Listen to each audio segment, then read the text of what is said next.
Hello church knowing the life YouTube ఛానల్కి స్వాగతం. ఈరోజు మనం పాత నిబంధనలో త్రిత్వం అనే వీడియో సిరీస్కి ముగింపును పలకబోతున్నాము. ఈ యొక్క వీడియో సిరీస్లో భాగంగా యేసుక్రీస్తు పాత నిబంధనలో ఎలా ఉన్నాడు అనే విషయాన్ని మనం తెలుసుకునే ప్రయత్నం చేశాము. అలాగే ఇప్పుడు పరిశుద్ధాత్ముడు దేవుడుగా ఎలా పాత నిబంధనలో ఉన్నాడో దాన్ని కూడా మనం తెలుసుకుంటాం ఈ వీడియో ద్వారా. ఒకవేళ మీరు ఈ వీడియోని చూడటం మొదటిసారి అయితే లేదా ఈ యొక్క ఛానల్ని విజిట్ చేయడం ఫస్ట్ టైం అయినట్లయితే నా సజెషన్ మీరు ఫస్ట్ ఈ సిరీస్లో చేసినటువంటి మొదటి వీడియోని చూసి ఆ తర్వాత ఇక్కడికి రావాల్సిందిగా నా మనవి. ఎందుకంటే అందులో నేను ఒక మంచి పెద్ద ఫౌండేషన్ని లే డౌన్ చేశాను. అది మీకు అర్థమైతేనే ఇది మీకు అర్థమవుతుంది. కాబట్టి దయచేసి ముందు దాన్ని చూసి తర్వాత ఇక్కడికి రావాల్సిందిగా నేను మీకు మనవి చేస్తున్నాను. సో ఇక టాపిక్లోకి వెళ్ళిపోతే పరిశుద్ధాత్ముడు పాత నిబంధనలో దేవుడుగా ఎలా ఉన్నాడు, లేదా పరిశుద్ధాత్ముని దేవునిగా పాత నిబంధన భక్తులు ఎలా గుర్తించారు అనే విషయం మనకు అర్థం కావాలంటే ముందు యెషయా గ్రంథం 63వ అధ్యాయం 7 నుంచి 10 వచనాలు చదవాలి.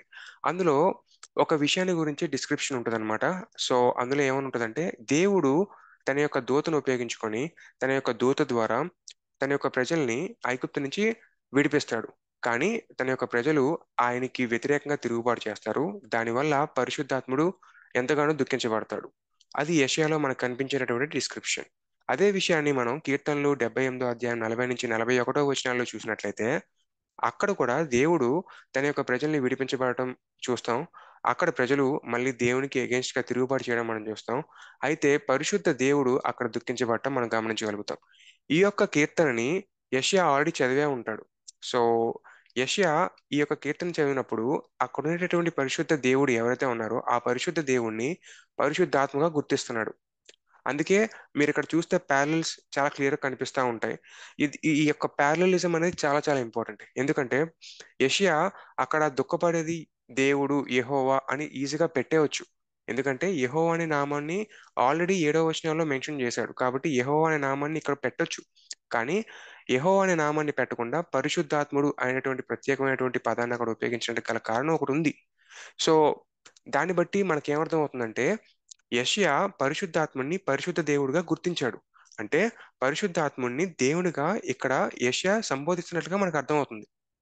అలాగే మనం ఇంకొంచెం ముందుకెళ్ళి యెహెజ్కేలు గ్రంథాన్ని చదివినట్లయితే అనేక సందర్భాలలో పరిశుద్ధాత్ముడు యెహెజ్కేల్ని పైకి లిఫ్ట్ చేసినట్లుగా మనం చూస్తాం. అదే పాత్ర ఇక్కడ 8వ అధ్యాయంలో కూడా పరిశుద్ధాత్ముడు చేస్తున్నట్లుగా మనం గమనించగలుగుతాం. అసలు ఇంతకీ ఈ యొక్క వచనాల్లో ఏమవుతుందంటే యెహోవా యెహెజ్కేలుకి అపియర్ అవుతాడు. సో యెహెజ్కేలు యెహోవాను చూస్తాడు. యెహోవా తన యొక్క చేతిని ఉపయోగించి యెహెజ్కేలు యొక్క జుట్టుని పట్టుకొని పైకి లేపుతాడు. అయితే ఆయన్ని పైకి లేపేది మాత్రం యెహోవా యొక్క ఆత్మ అని మనకి 3వ వచనంలో క్లియర్ కనిపిస్తూ ఉంటుంది. అంటే ఇక్కడ యెహోవా కనిపించాడు, అలాగే యెహోవా యొక్క ఆత్మ కూడా కనిపించాడు. అయితే అలా మనం ముందుకెళ్ళి చూస్తున్నట్లయితే యెహోవా యెహెజ్కేలుతో ఒక మాట అంటాడు. యెహెజ్కేలు నువ్వు కింద చూడు. కింద చూస్తున్నప్పుడు అక్కడ చేసేటటువంటి ప్రజలు పాపాలను చూడు. వాళ్ళు ఎంత దారుణమైనటువంటి పాపాలు చేస్తున్నారంటే నా యొక్క మందసంలో నన్ను ఉండనివ్వట్లే. నా యొక్క మందసం నుంచి నన్ను తరిమేస్తున్నారు ఆ యొక్క పాపాలుని బట్టి అని యెహోవా యెహెజ్కేలుతో ఆ మాట అంటాడు. అయితే అక్కడ మీరు గమనించాల్సింది ఏంటంటే నా యొక్క మందసం అని అక్కడ వాడతాడు. మనం ప్రీవియస్ వీడియోస్లో ఆల్రెడీ చూసాం. ఆయన యొక్క మందసంలో ఆయన యొక్క నామం ఉంది. ఆయన యొక్క ప్రెజెన్స్ ఉంది. ఆయన యొక్క మేనిఫెస్టేషన్ ఉందనేవి అన్న విషయాన్ని మనం గమనించగలుగుతాం. అయితే ఆ నామము దేవదూతలో కూడా ఉందన్న విషయాన్ని మనం గమనించగలుగుతాం. అయితే ఆ దేవదూత యెహోవా అనే విషయాన్ని కూడా మనం గమనించగలుగుతాం. సో ఇక్కడ మీరు చూసినట్లయితే ఇక్కడ యెహోవా మనకు కనిపిస్తాడు, యెహోవా ఆత్మ కనిపిస్తాడు, అలాగే యెహోవా నామానికి సంబంధించినటువంటి ఒక ఎల్యూషన్ కూడా మనకు కనిపిస్తూ ఉంటుంది. యట్ ఇక్కడ యెహెజ్కేలు దాన్ని డిఫరెన్షియేట్ చేసి చెప్పట్లే. ఇక్కడ ముగ్గురు గురించి రాసినప్పటికీ ముగ్గురి యొక్క ప్రెజెన్స్ ని ఇండైరెక్ట్ గా చెప్పినప్పటికీ మొత్తం టోటల్ గా యెహోవానే అన్నట్లుగా మనకి చూపిస్తున్నాడు. ఈ యొక్క ప్యాసేజెస్ మొత్తం మీరు చూస్తున్నట్లయితే అంటే right from the very beginning మీరు నా యొక్క వీడియోస్ ని అబ్జర్వ్ చేస్తున్నట్లయితే ఇద్దరు వ్యక్తులుగా ఉన్నట్లుగా మనకు కనిపిస్తారు. కానీ ఇద్దరు వ్యక్తుల్ని వేరువేరుగా చూపించరు.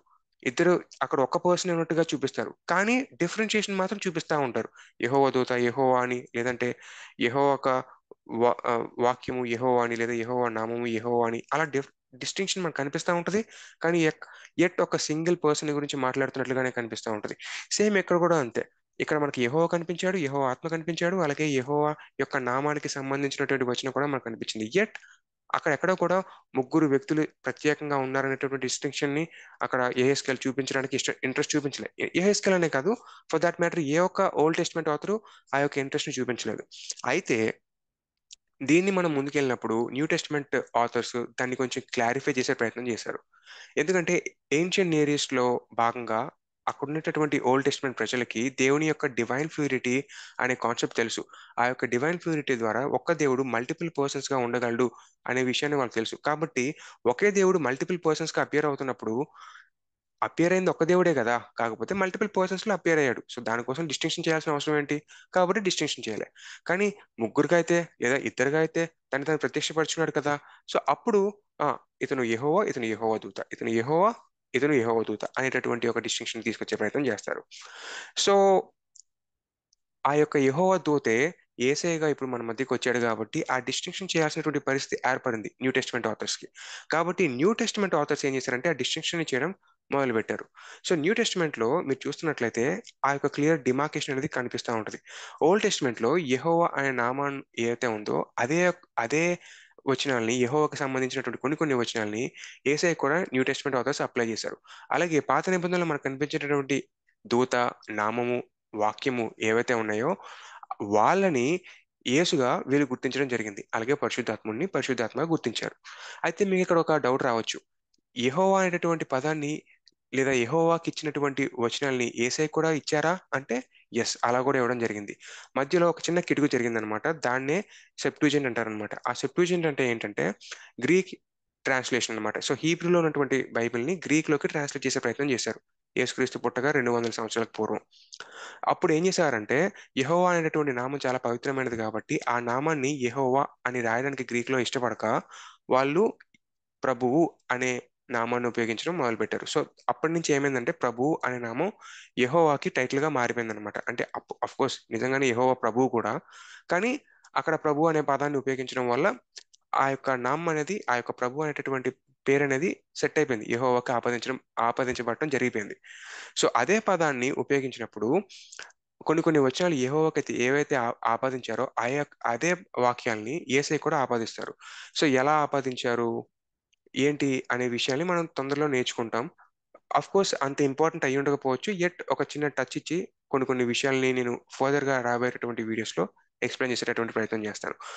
సో అలా చేయడం ద్వారా న్యూ టెస్ట్మెంట్ ఆథర్స్ ఏం చేస్తున్నారంటే జీసస్ క్రైస్ట్ ని యెహోవాతో అసోసియేట్ చేస్తున్నారు. జీసస్ క్రైస్ట్ కి యెహోవాకి అన్యోన్యమైనటువంటి సంబంధం ఉంది అనే విషయాన్ని ఎస్టాబ్లిష్ చేస్తున్నారు. అలాగే పరిశుద్ధాత్మ గురించి ఎలాగో మనకి తెలిసిపోతా ఉంటది. అలాగే కుమారుడి యొక్క ఆత్మని పరిశుద్ధాత్మ గురించి చెప్పడం కూడా మనం గమనించగలుగుతాం. అలాగే ఇందాక మనం చూసినటువంటి వచనాల ద్వారా యెహోవా యొక్క ఆత్మ గురించి చెప్పడం కూడా మనం చూస్తూ ఉంటాం. సో అక్కడ కూడా హోలీ స్పిరిట్ కి ఆ, యెహోవాకి అలాగే హోలీ స్పిరిట్ కి యేసయ్యకి ఉన్నటువంటి క్లోజ్ అసోసియేషన్ ని మనం చూస్తాం అనమాట. సో దాన్ని బట్టి ఈ యొక్క ఓవరాల్ కాన్సెప్ట్ ని బట్టి మనకు అర్థమయ్యే విషయం ఏంటంటే న్యూ టెస్ట్మెంట్ లో మనకు కనిపించేటటువంటి ఈ ముగ్గురు వ్యక్తులు ఎవరైతే ఉంటారో వాళ్ళు ఆల్రెడీ ఓల్డ్ టెస్ట్మెంట్ లో ఉన్నారు. ఓల్డ్ టెస్ట్మెంట్ లో చాలా క్లోజ్ గా నిట్ అయిపోయి ఉన్నారు. న్యూ టెస్ట్మెంట్ లో కూడా అలాగే ఉన్నారు, కానీ న్యూ టెస్ట్మెంట్ ఆథర్స్ కొంచెం దాన్ని డిఫరెన్షియేట్ చేసి చెప్పే ప్రయత్నం చేశారు. దీన్ని బట్టి మనకి ఏమర్థం అవుతుంది?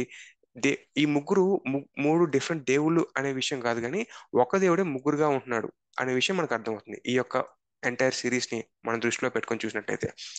సో దీని ద్వారా, ఈ యొక్క వీడియో ద్వారా మొత్తం ఓల్డ్ టెస్ట్మెంట్ లో ముగ్గురు ఉన్నారు, ముగ్గురు వ్యక్తులు ఉన్నారనే విషయం మీకు క్లారిటీ వచ్చేసిందని నేను అనుకుంటున్నాను. సో దీంతో ఈ యొక్క సిరీస్ నేను ముగిస్తున్నాను.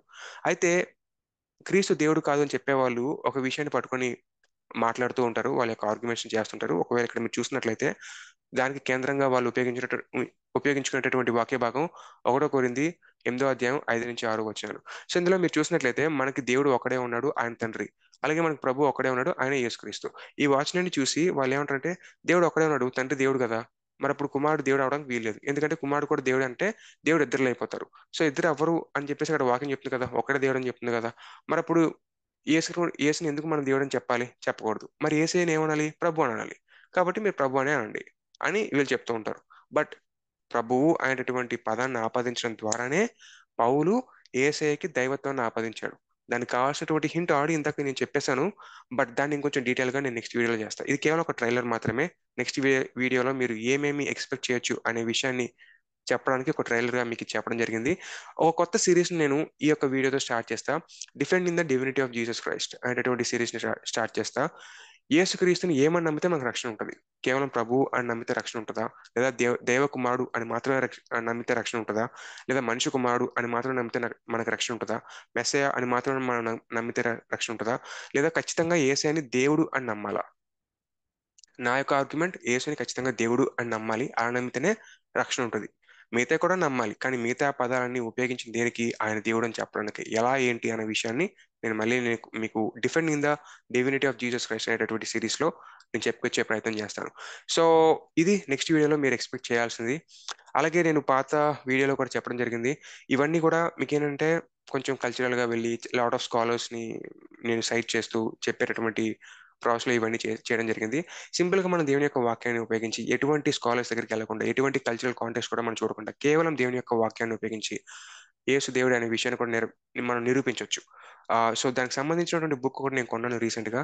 సో ఆ బుక్ని మీకు పరిచయం చేసే ప్రయత్నం చేస్తాను. సో వీలైతే దాన్ని కూడా మీరు కొనుక్కునే ప్రయత్నం చేయండి. సో నెక్స్ట్ 52 వీడియోస్ ఇలా ఉంటాయి. అలాగే కొత్తగా ఇంకొక తెలుగు ట్రాన్స్లేషన్ కూడా నేను పర్చేస్ చేశాను. ఆ యొక్క కొత్త తెలుగు ట్రాన్స్లేషన్ కూడా మీకు ఇంట్రడ్యూస్ చేసే ప్రయత్నం చేస్తాను. సో జస్ట్ అప్డేట్స్ అనమాట. నెక్స్ట్ వీడియోస్లో మీరు ఏమి నా నుంచి ఎక్స్పెక్ట్ చేయొచ్చు అన్నదానికి.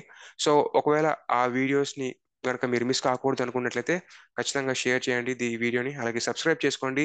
ఆ బెల్ ఐకాన్ని కూడా ట్యాప్ చేయండి. తర్వాత వీడియోస్ని లైక్ చేయండి, కమెంట్ చేయండి, షేర్ చేయండి and do all the YouTube things. Okay, so next వీడియోస్తో మళ్ళీ మనం కలుద్దాం. అంతవరకు సెలవు, బాయ్.